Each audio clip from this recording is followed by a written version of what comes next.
വളരെയേറെ ഗുരുതരമായ സ്ഫോടനമാണ് നടന്നിട്ടുള്ളത്. ഇവിടെ ബഹുമാനപ്പെട്ട പ്രതിപക്ഷ നേതാവും ബഹുമാനപ്പെട്ട ശ്രീ രമേശ് ചെന്നിത്തലയും പറഞ്ഞ വികാരത്തോട് ഞാൻ പൂർണ്ണമായി യോജിച്ചുകൊണ്ട് തന്നെ ഒരു കാര്യം പറയാൻ ആഗ്രഹിക്കുന്നത്,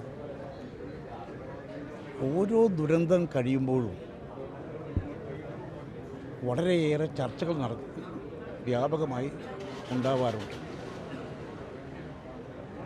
ഓരോ ദുരന്തം കഴിയുമ്പോഴും ഇനി എങ്ങനെ ഇതെല്ലാം ഒഴിവാക്കാൻ സാധിക്കും എന്ന ആഴത്തിലുള്ള ചർച്ച തന്നെയാണ് ഉണ്ടാകാറ്.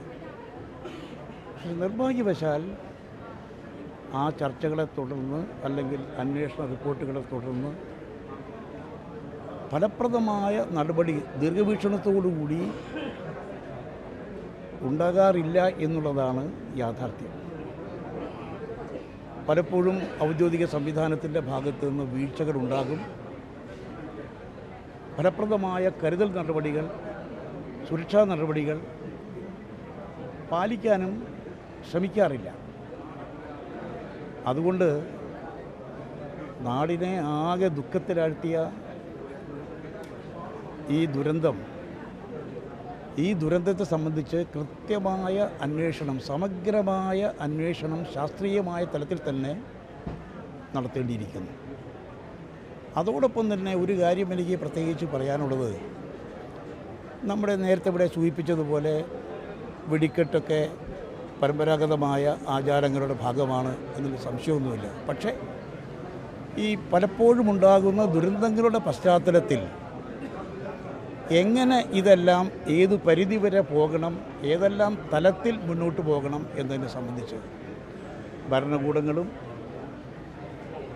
ആരാധനാലയങ്ങളുടെ ഭരണസമിതിയും മറ്റ് സമൂഹത്തിൻ്റെ സർവ്വതലത്തിൽപ്പെട്ട ആളുകളുമായി വിശദമായി ചർച്ച നടത്തി ഈ കാര്യത്തിൽ കൃത്യമായൊരു കോഡ് ഓഫ് കോണ്ടക്റ്റ് ഉണ്ടാക്കേണ്ടത് അനിവാര്യമാണ്. കോഡ് ഓഫ് കോണ്ടക്റ്റ് ഉണ്ടായാൽ മാത്രം പോരാ.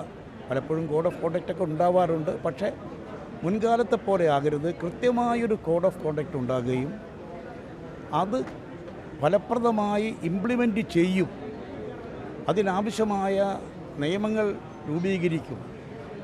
ആ നടപടികൾ ദീർഘവീക്ഷണത്തോടുകൂടി തന്നെ കൈക്കൊള്ളേണ്ടിയിരിക്കുന്നു. ആ കാര്യത്തിൽ ഒരു തരത്തിലുള്ള വിട്ടുവീഴ്ച പാടില്ല. ഏതായാലും ഇതുമായി ബന്ധപ്പെട്ട സുരക്ഷാ സംവിധാനം, ജനങ്ങളുടെ സുരക്ഷയാണ് പരമപ്രധാനമായിട്ടുള്ളത്. ആ സുരക്ഷ നല്ല രീതിയിൽ മെയിൻറ്റെയിൻ ചെയ്തുകൊണ്ട് അതിന് സംവിധാനം ഒരുക്കിക്കൊണ്ട് വേണം മുന്നോട്ട് പോകാൻ. ഈ ആഘോഷ പരിപാടികളുടെ ഭാഗമായിട്ടുള്ള വെടിക്കെട്ട് ഉൾപ്പെടെയുള്ള കാര്യങ്ങൾ ഏതുവരെ പോകണം, എങ്ങനെ പോകണം എന്നതിനെ സംബന്ധിച്ച് കൃത്യമായൊരു ധാരണ രൂപം കൊള്ളേണ്ടത് ആവശ്യമാണ് എന്ന കാര്യത്തിൽ യാതൊരു സംശയമില്ല. സമാനതകളില്ലാത്ത നഷ്ടം സംഭവിച്ചിട്ടുണ്ട്. വിലപ്പെട്ട മനുഷ്യജീവൻ നഷ്ടപ്പെട്ടു. നിരവധി പേർ ഗുരുതരമായ പരിക്കുകളോടെ ആശുപത്രിയിൽ ചികിത്സയിലാണ്. നിരവധി വീടുകൾ നഷ്ടപ്പെട്ടിട്ടുണ്ട്. വീടുകൾക്ക് തകരാറ് സംഭവിച്ചിട്ടുണ്ട്. അതുകൊണ്ട് നേരത്തെ ശ്രീ സതീശനും ശ്രീ രമേശും ചൂണ്ടിക്കാണിച്ചതുപോലെ അർഹമായ മുന്തിയ പരിഗണന തന്നെ ഈ കാര്യത്തിൽ നൽകി കേന്ദ്ര സംസ്ഥാന സർക്കാരുകളുടെ എല്ലാ വിധത്തിലുള്ള സഹായങ്ങളും ദുരിതബാധിതർക്ക് ഉണ്ടാകണം. ദുരിതാശ്വാസ നടപടികളിൽ ഒരു തരത്തിലുള്ള വീഴ്ച ഉണ്ടാകരുത്. ഇപ്പോൾ പ്രഖ്യാപിച്ചിട്ടുള്ളത് മതിയാകുന്നതല്ല.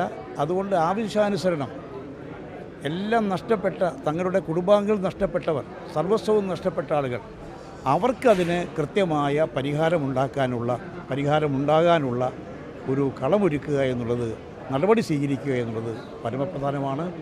ഏതായാലും ഇനിയൊരു ദുരന്തം നമ്മുടെ നാട്ടിൽ ഉണ്ടാകാതിരിക്കട്ടെ എന്നാണ് നമ്മുടെയൊക്കെ പ്രാർത്ഥന.